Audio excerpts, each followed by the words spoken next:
එදා හවස 6ට විතර ඇත්තේ මුළු ඔෆිස් එකම පාළු වෙලා. සාමාන්‍යයෙන් හවස 5 වෙද්දි හැමෝම වගේ වැඩ ඉවර කරලා ගෙවල් වලට යනවා. ඒත් මට අත ලැබුණු අලුත් ප්‍රොජෙක්ට් එකේ වැඩ වගේ නිසා ටිකක් රැ වෙනකන් නවතින්න වුණා. මම මගේ කැබින් එකේ ලැප්ටොප් එක දිහා බලාගෙන හුඟක් වෙලාවක් වැඩ කළා. S2 රිදෙනවා වගේ දැනුණා. මුළු ෆ්ලෝ එකේම ලයිට් නිමලා තිබුණේ. මගේ කැබින් එකේ ලයිට් එක විතරයි දැල්ුණේ. මුළු ඔෆිස් එකේම හිටියේ මමයි තේ හදන ගුණපාලාංකලේ විතරයි. දුවේ තාම වැඩද? ගුණපාලාංක මගේ කැබින් එකට ඔළුව දාලා හෙමින් ඇහුවා. එයාගේ අතේ තේ කෝප්පයක් තිබුණා. ඔව් අංකල්, මේ වැඩ ටික ඉවරයක් කරන්නම ඕනේ. අද දවසම මේකට කියා. මම ලැප්ටොප් එකෙන් ඇස් අහකට අරන් අංකල් දිහා බලලා කිව්වා. මෙන්න මේ තේ එක බොන්න දුවේ. දුවට මහන්සි ඇතිනේ. වැඩත් වැඩි වගේ පේනවා. අංකල් තේ කෝප්පය මගේ මේසේ උඩින් තිබ්බා. Thanks uncle. ඇත්තටම මට දැන් තේ එකක් ඕනෙම වෙලාව. මම තේ කෝප්පය අතට අරන් කිව්වා. අංකල් එතනම නතර වෙලා මගේ දිහා බලාගෙන හිටියා. මට ඒ වෙලාවේ පොඩි අපහසුවක් දැනුණා. එයාගේ ඇස්වල තිබුණේ වෙනද දකින බැල්මට වඩා වෙනස් ගැඹුරු බැල්මක්. මම ඒක ගණන් නොගෙන තේ එක බොන්න ගත්තා. දුව දැන් මෙහෙ තනියම නේද ඉන්නේ? මහත්තයා රට ගියාට පස්සේ පාළු වෙති නේද? අංකල් හැමින් ඇහුවා. ඒ වචන ටික මගේ හිතේ තුවාලයක් පෑරුවා වගේ වුණා. ඔව් අංකල්, කසන් ගිහින් දැන් මාස 4ක් වෙනවා. බැඳපු අලුතම එයාට යන්න ඕනා. ඉතින් හරිම පාළුයි තමයි. මොනවා කරන්නද? ජීවිතේ හැටි ඔහොම තමයි. මම හුස්මක් හෙලලා කිව්වා. ඔව් දුවේ, මේ වගේ තරුණ වයසකදී තනියම ඉන්න එක ලේසි නෑ. මට තේරෙනවා දුව විඳින දුක. අංකල් මගේ දිහා ගොඩක් වෙලාවක් බලාගෙන ඉඳලා හිමින් කැබින් එකෙන් එළියට ගියා. මම ආයෙත් මගේ වැඩවලට හිත යොමු කළා. ඒත් අංකල් බලපු විදිය මගේ හිතේ නිකන් ඇඳී තිබුණා. තවත් පැයක් විතර ගෙවිලා ගියා. දැන් වෙලාව රෑ 7ක් පහුවෙලා.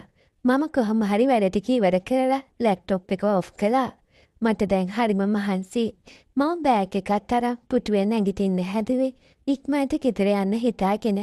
ඒත් හදිස්සියට නැගිටලා අඩියක් තියද්දිම මගේ හීල් එක පැටලිලා කකුල පෙරළුණා. අම්මෝ! මට නොදැනීම කෑ ගැස්සුණා. මම එහෙම්ම බිම ඇදගෙන වැටුණා. මගේ වම් කකුලේ වලලු කර හැරි තද කැක්කුමක් ආවා. සද්දහිය ගුණපාලංකල් තුවගෙන ආවා. මොකද උනේ දුවේ? වැටුණද? එයා කලබලෙන් අහලා මගේ ගාවට පාත් වුණා. අංකල්, කකුල පෙරළුණා. ගොඩක් රිදෙනවා. මට නැගිට ගන්න බෑ. මම වේදනාවෙන් කිව්වා. මගේ ඇස්වලට කඳලක් ඇවිත් තිබුණා. බය වෙන්න එපා, මම ඉන්නවනේ. අංකල් එයාගේ අත් එකේ මාව හෙමින් වත්තම් කරලා ඉස්සුවා. මාව ආයෙත් මගේ පුටුවෙන්ම වාඩි කරවලා එයා බිම තන ගහලා වාඩි වුණා. කෝ බලමු කකුල. අංකල් මගේ සපත්තු හෙමින් ගලවලා මගේ කකුල එයාගේ අතට ගත්තා. මට මුලින්ම පොඩි චකිතයක් දැනුණා. කසන් නැති වුණාට පස්සේ වෙනත් පිරිමියෙක් මාව මෙච්චර ළඟින් අල්ලපු පළවෙනි වතාව මේක. ඉන්න දුවේ, මම ගාව තෙල් ටිකක් ඇති. මම ඒක අරන් එන්න. අංකල් ඉක්මනට කී පොඩි තෙල් බෝතලයක් අරන් ආවා. එයා ආයෙත් මගේ කකුල ළඟ වාඩි වෙලා තෙල් ටිකක් අතට අරන් මගේ වලලු කර හරිය ගන්න ගත්තා. රිදෙනවද දුවේ? එයා හරිම මෘදු විදිහට ඇහුවා. පොඩ්ඩක් රිදෙනවා අංකල්. ඒ තැන් ටිකක් සනීපයි වගේ. මම ඇස් දෙක පියාගෙන කිව්වා. අංකල් කියත් හරිම උණුසුම්. එයා හරිම පරිස්සමෙන් මගේ කකුල පිරිමදිනකොට මට අමුතුම සහනයක් දැනුණා. ඒක හුදෙක් වේදනාව අඩුවීමක් විතරක් නෙමෙයි. මගේ හිතේ තිබුණ පාළුවට ලැබුණු සැනසීමක් වගේ. කසුන් රට ගියාට පස්සේ මගේ ගැන හොයලා බලන්න මාව අල්ලලා සනසන්න කවුරුත් හිටියේ නැහැ. මේ රෑ වෙලාවේ මේ පාළුව ඔෆිස් එකේ ගුණපාලාංකල්ගෙන් ලැබෙන මේ සැලකිල්ල මගේ හිතට ලොකු බලපෑමක් කළා. දුවගේ මහත්තයා හිටියනම් මෙහිම වෙන්න දෙන්නේ නෑ නේද? එයා හරි වාසනාවන්තයි. දුව වගේ ලස්සන ගුණේ හපත් පිරිඳක් ලැබුණු එකට. අංකල් මගේ කකුල පිරිමදින ගම හිමින් කිව්වා. මම ඇස්සරලා අංකල් දිහා බලද්දි එයා මගේ දිහා බලාගෙන හිටියේ හරිම ආදරණීය බැල්මකින්. ඒ බැල්මිට අර කලින් තිබුණ අමුතු ගතිය නෑ. ඒ වෙනුවට තිබුණේ පියෙක්ගේ වගේ, එහෙම නැත්නම් ආදරණීය හිතවතෙක්ගේ වගේ කරුණාවක්. අංකල් ස්තුතියි මට උදව් කරනවට. ඇත්තටම මම අද ගොඩාක් තනි වෙලා හිටියේ. මම හෙමින් කිව්වා. මගේ හඬ වෙවුලන්න ගත්තා. අඬන්නෙක් පාදුවේ අපි හැමෝම මිනිස්සයෝ. අපිට ආදරේ රැකවරණේ ඕනිම වෙලාවල් එනවා.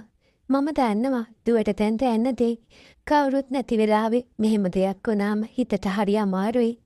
අංකල් මගේ කකුල අත ගන්න එක නතර කරලා මගේ අතක් හෙමින් අල්ලගත්තා. මට මහමෙරක් වගේ වුණා. මම මගේ අත අහකට ගත්තේ නෑ. මම ඒ උණුසුම වින්දා. ගොඩක් වෙලාවකින් මට දැනුණ ඒ ආරක්ෂිත හැඟීම නිසා මගේ හිතට ලොකු නිදහසක් දැනුණා. අංකල් තනියමද ජීවත් වෙන්නේ? මම ප්‍රශ්නයක් ඇහුවේ ඒ නිහඬතාවයේ බිඳින්න හිතාගෙන. ඔව් දුවේ, මගේ නෝනා නැති වෙලා දැන් අවුරුදු 5ක්. දරුවෝ දෙන්නම බැඳලා වෙනම ඉන්නේ.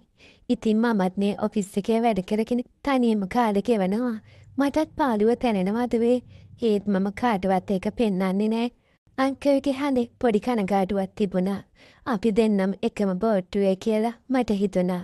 වයසින් වෙනස් වුණත් අපි දෙන්නම හිටියේ ආදරේ සහ රැකවරණයෙන් බලාපොරොත්තුවෙන්.